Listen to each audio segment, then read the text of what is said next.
पृथ्वी के हर कोने में आज हमें किसी न किसी रूप में जीवन देखने को मिलता है, लेकिन आज से 5 बिलियन साल पहले एक समय ऐसा भी था जब अर्थ अपने फॉर्मेशन फेज में था। आज जिन पोल्स, पहाड़ और लैंडस्केप का लुत्फ हम उठाते हैं, उस दौर में ऐसा कुछ भी नहीं था। धरती पर पनपे सबसे पहले माइक्रोबियल लाइफ के बाद की कहानी तो हम सब कई बार सुनते आए हैं, लेकिन आज की वीडियो में हम माइक्रोबियल लाइफ से पहले फॉर्म हुए अर्थ की क्रोनोलॉजी पर बात करने वाले हैं। हम जानेंगे कि हमारी खूबसूरत नीले ग्रह की शुरुआत कैसे हुई, पृथ्वी पर जीवन की उत्पत्ति कैसे हुई, जानवरों का विकास कैसे हुआ, डायनासोर कब दिखाई दिए और वो कहां से आए थे। तो देर न करते हुए चलिए अपनी पृथ्वी के इतिहास की सभी कड़ियों को जानने की कोशिश करते हैं।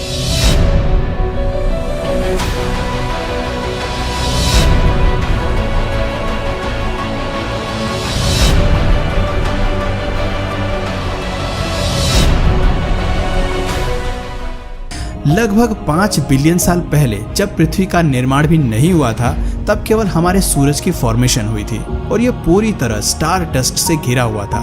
लेकिन असली कहानी तब शुरू हुई जब आउटर स्पेस में मौजूद कॉस्मिक डस्ट टाइट होकर एक साथ जुड़ने लगी, जिसकी वजह से स्मॉल स्टोन्स फॉर्म हुए। और यह काफी रोचक और सिंपल प्रक्रिया थी जो काफी लंबे समय तक चली, लेकिन इसी प्रक्रिया ने प्लैनेट्स की फॉर्मेशन में एक बड़ी भूमिका निभाई।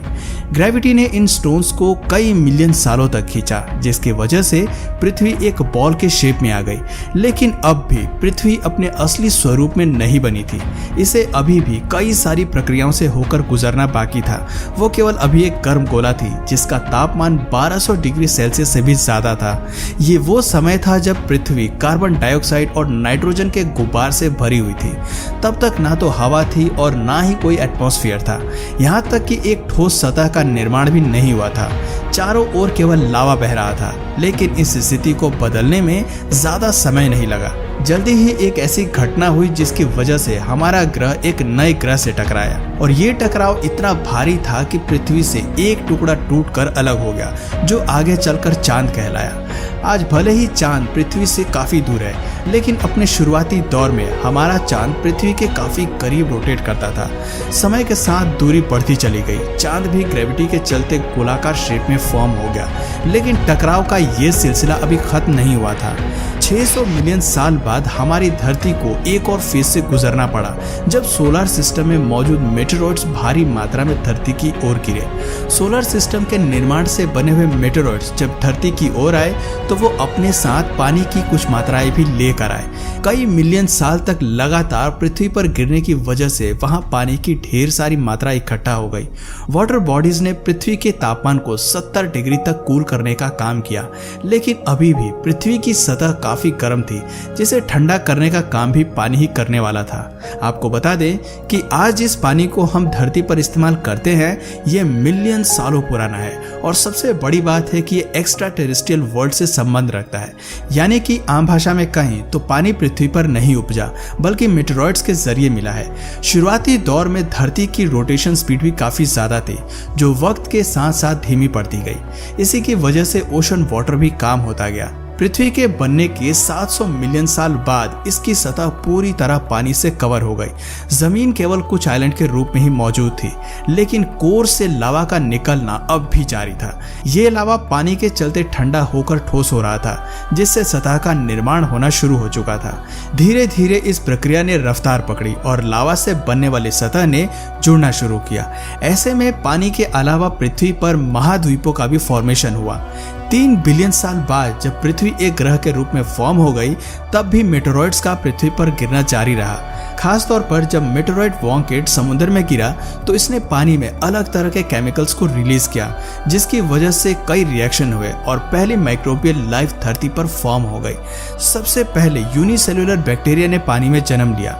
कई मिलियन साल तक ये बैक्टीरिया इसी फॉर्म में रहे, लेकिन धीरे धीरे इन्होंने अपनी तादाद को बढ़ाया और समुद्र के कोने कोने में फैल गए।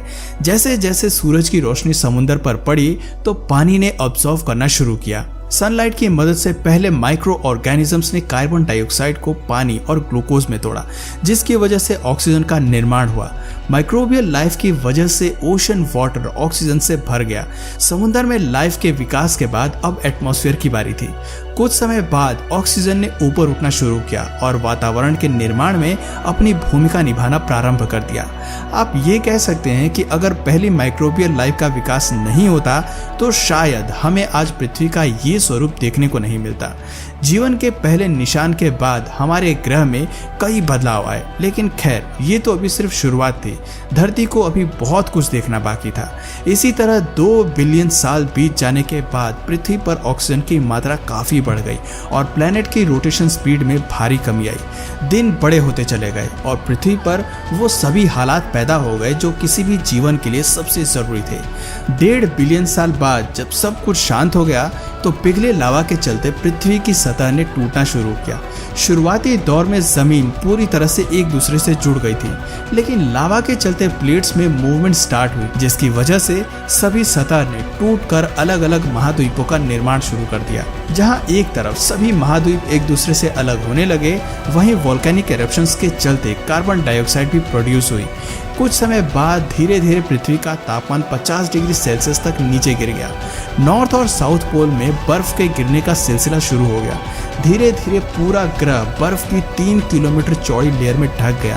बर्फ इतनी ज्यादा थी कि स्पेस से पृथ्वी सफेद दिखाई देने लगी। सूरज से आने वाली गर्मी भी सफेद बर्फ के चलते वापस आउटर स्पेस में रिफ्लेक्ट होने लगी। लेकिन ये स्नो एज हमेशा के लिए धरती पर नहीं पनपने वाली थी। पृथ्वी का कोर गर्म था, इसलिए एक बार फिर वोल्केनिक एरप्शंस के चलते वातावरण गर्म हो गया और फिर बर्फ पिघल गई और एक बार फिर से कार्बन डाइऑक्साइड ने एटमॉस्फेयर में जगह बना ली। बर्फ के पिघलने से सनलाइट और आइस में केमिकल रिएक्शन शुरू हुआ, जिसकी वजह से वातावरण में ऑक्सीजन की मात्रा बढ़ गई। कई सालों तक ये घटना इसी तरह साइकिल में चलती रही। ऐसे में मिलियन साल बाद पृथ्वी का तापमान एक एवरेज लेवल तक जा पहुंचा, जो इंसान के रहने के लिए बिल्कुल परफेक्ट हो गया। ग्रह का एयर टेम्परेचर भी इसी स्थिति में आ गया। लेकिन इस प्रक्रिया में स्नो एज में विकसित हुए सभी बैक्टीरिया को मरना पड़ा। केवल वही जिंदा रह पाए जो 540 मिलियन साल से डीप ओशन में रह रहे थे। ये सभी बैक्टीरिया समय के साथ साथ कई पड़ाव पर इवॉल्व हुए। पानी में ऑक्सीजन लेवल बढ़ने के साथ ही पहले मोलस्क यानी कि इन्वर्टिब्रेट भी विकसित हुए। इसके साथ ही बोन स्केलेटन का भी विकास हुआ। पहले वर्म्स से लेकर स्पॉन्जेस और ट्रिलोबाइट्स का विकास भी शुरू होने लगा। हालांकि जमीन अभी भी खाली थी, लेकिन पानी के नीचे एक ऐसी दुनिया का विकास शुरू हो चुका था जो इससे पहले पृथ्वी पर कभी भी नहीं पनपी थी। पानी के अंदर पहले इंसेक्ट्स के साथ पहले प्रीडेटर्स का विकास हुआ, जिन्होंने अपने भोजन के रूप में ट्रिलोबाइट्स को खाना शुरू किया। जीवों के साथ साथ महासागरों में भी पेड़ पौधों ने अपनी एक जगह बनानी शुरू कर दी। प्लांट्स और एनिमल्स की कम से कम 10,000 प्रजातियां अस्तित्व में आ गई। जहां पानी के अंदर एक सुंदर मरीन वर्ल्ड का निर्माण हो रहा था, वहीं हमारी सतह अभी भी बंजर थी। इसका सबसे बड़ा कारण सूरज की किरणों से पैदा होने वाली रेडिएशंस थी। लेकिन जल्दी ही समुद्र से निकलने वाली ऑक्सीजन ने रेडिएशंस के साथ रिएक्ट करना शुरू किया, जिसकी वजह से ओजोन नाम की एक नई गैस का निर्माण शुरू हुआ। इस गैस ने धीरे धीरे पूरी पृथ्वी को कवर कर लिया, जिसकी वजह से सूरज से आती हार्मफुल रेडिएशन ओजोन लेयर से अंदर नहीं आ पाई। वक्त के साथ ओजोन काफी मोटी होती चली गई, जिससे 375 मिलियन साल पहले पृथ्वी की सतह पर पहले पौधे ने पनपना शुरू किया और ऐसे में एक ग्रीन एनवायरनमेंट का विकास शुरू हुआ। इस प्रक्रिया को पूरा होने में काफी समय लगा, लेकिन हरे भरे वातावरण के विकास के साथ समुद्र में मछलियां भी पनपने लगी। इन मछलियों के फिन्स जैसे पैर धीरे धीरे इवॉल्व हुए, जिससे ये पानी से बाहर आकर जमीन पर रहने लगी।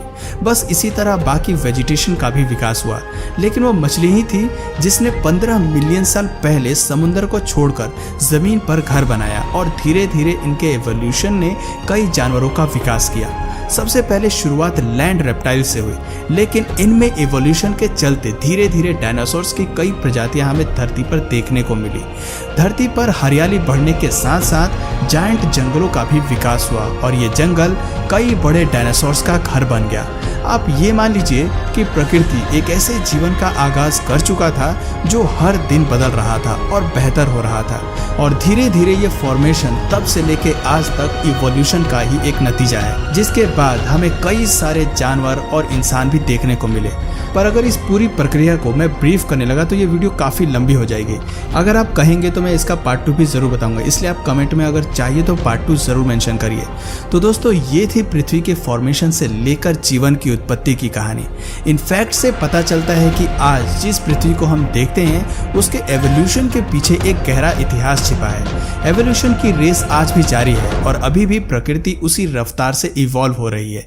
ऐसे में ये जानना दिलचस्प है कि हमें भविष्य में न जाने धरती पर क्या क्या देखने को मिल सकता है। तो दोस्तों अगर ये वीडियो आपको पसंद आया और अगर इस वीडियो से आपको कुछ नया जानने या सीखने को मिला या फिर इंटरेस्टिंग लगा तो प्लीज़ इस वीडियो को एक लाइक करके अपने फ्रेंड्स और फैमिली में भी इसे ज़रूर शेयर करें। और यदि आप इस चैनल पर नए हैं तो प्लीज़ इस चैनल को सब्सक्राइब करके बेल नोटिफिकेशन आइकन को ऑन कर लीजिए ताकि हमारे आने वाले वीडियोस आप मिस ना करें। मिलते हैं फिर किसी वीडियो में नए टॉपिक के साथ, तब तक के लिए नमस्कार।